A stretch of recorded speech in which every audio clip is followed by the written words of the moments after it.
زكاتك تدفع عنك البلاء وتحفظ مالك أن أقام. الحمد لله رب العالمين والصلاة والسلام على أشرف الأنبياء والمرسلين صلى الله عليه وعلى آله وأصحابه أجمعين. Assalamu alaikum wa rahmatullahi wa barakatuh, and welcome to this short series on Zakat. In the series, we will be doing a number of different videos on various topics within Zakat. And today, inshallah, we will be discussing the introduction and the importance of Zakat in the life of a believer. Now, the objective of this series is to study our deen for the pleasure of Allah subhanahu wa ta'ala, to refresh our understanding of Zakat, especially building up to the month of Ramadan when many people discharge their Zakat, to participate in the discussion of Quran and Hadith as a means to remove the calamities that we find ourselves in, and to spend our time, however little it may be, correctly in the obedience of Allah subhanahu wa ta'ala. Throughout this series, which will be done over a number of videos, we will inshallah be discussing the importance of Zakat, the definition of what Zakat actually is, the conditions that make Zakat obligatory upon an individual, who are the recipients that are eligible for Zakat, and then we will delve into the nitty-gritty of the calculation of Zakat. We will look at those assets that are Zakat-able on which Zakat will be levied, those liabilities that can be deducted in determining one's Zakat liability. We'll also look at the Zakat-able values, and then a brief assessment of some of the contemporary Zakat issues towards the end of the presentation. And inshallah, we will also include some worked examples. So when it comes to the importance of Zakat, this has been established from the Quran Majid. Allah subhanahu wa ta'ala mentions, خُذْ مِنْ أَمْوَالِهِمْ صَدَقَةً تُطَهِّرُهُمْ وَتُزَكِّيهِمْ بِهَا وَصَلِّ عَلَيْهِمْ إِنَّ صَلَاتَكَ سَكَنٌ لَهُمْ وَاللَّهُ سَمِيعٌ عَلِيمٌ.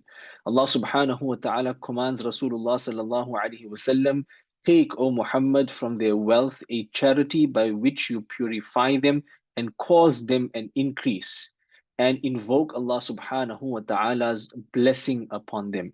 This concept of zakat appears at least 32 times in the Quran Majid, and in the sequence of verses, whenever Allah subhanahu wa ta'ala is commanding the believers with various compulsory actions, generally it comes after the command of salah and before the other obligatory actions. Allah subhanahu wa ta'ala mentions وَأَقِيمُوا الصَّلَاةَ وَآتُوا الزَّكَاةَ.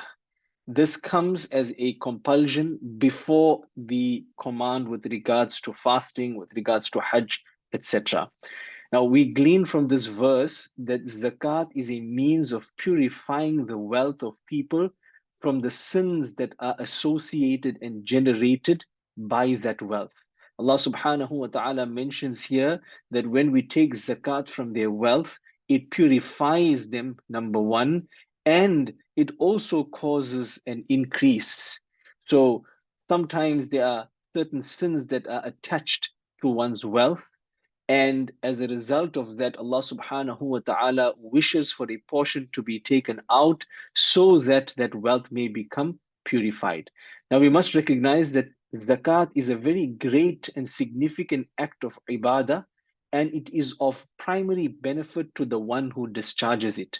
The objective of zakat is not only to empower the poor, but rather the primary objective is that, like our salah, like fasting, it is an act of ibadah for the one who discharges it.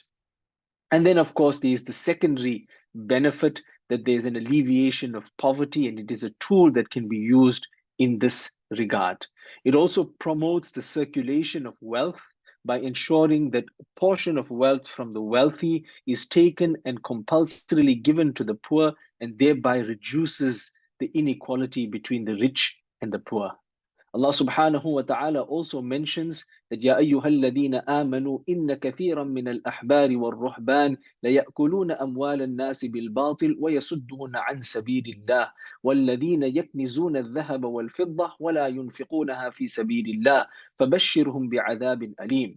that this is a warning that, oh, you who have believed, many of the scholars and the monks of the past, they devoured the wealth of the people unjustly, and they turned them, they averted them from the way of Allah subhanahu wa ta'ala. And those who, and this is the important part of this verse, and those who hoard gold and silver and spend it not in the path of Allah subhanahu wa ta'ala, فَبَشِّرْهُمْ, give them the tidings of a painful punishment. Abu Hurairah radiallahu anh mentions in a hadith, this is a warning for people who do not discharge their zakat correctly. And it's important that we study this hadith up front so that we pay due care and attention to the calculation of our hadith, of our zakat. Rasulullah sallallahu alaihi wasallam mentions that man atahu Allahu malan falam yuaddi zakata, that whoever Allah subhanahu wa ta'ala has given wealth that is sufficient, upon whom zakat is now due, and he does not discharge this zakat, مثل له ماله شجاعا أقرع, that this wealth will then be made to appear before him on the day of Qiyamah as a large bald snake, which will have black spots over its eyes. يطوقه يوم القيامة يأخذ بلهزمتيه, it will be placed around his neck on the day of Qiyamah, and it will seize his jaws. And this is a very frightening sight. And it will say that Ana maluk, ana kanzuk, I am your property, I am your treasure, which you hoarded in the world. And then Rasulullah sallallahu alaihi wasallam recited the verse, وَلَا يَحْسَبَنَّ الَّذِينَ يَبْخَلُونَ بِمَا آتَاهُمُ اللَّهُ مِنْ فَضْلِهِ هُوَ خَيْرًا لَهُمْ. Let those who are niggardly, those who are miserly with that which Allah subhanahu wa ta'ala has given them of His wealth and virtue, they should not think that this being miserly is going to be good for them. So in this session, we have looked at the importance of zakat, the various ayat of the Quran. Of course, we have not been able to go through all of the ayat. There are many ayat, as we mentioned, 32 ayat that talk about zakat. But this highlights the importance of zakat and the ahadith of Rasulullah sallallahu alaihi wasallam. We've only looked at one, but there are many ahadith of Rasulullah sallallahu alaihi wasallam that issue stern warnings against the individual that withholds his zakat or does not discharge his zakat in full. But at the same time, when Allah subhanahu wa ta'ala warns us of a punishment, He also gives us the glad tidings that that person that discharges the zakat in full with a happy heart and doing it understanding that it is a great act of ibadah, there will be a lot of reward for that individual. May Allah subhanahu wa ta'ala give us the tawfiq to understand. Subhanallahi wa bihamdihi, subhanakallahumma wa bihamdika, nashhadu an la ilaha illa anta nastaghfiruka wa natubu ilayk.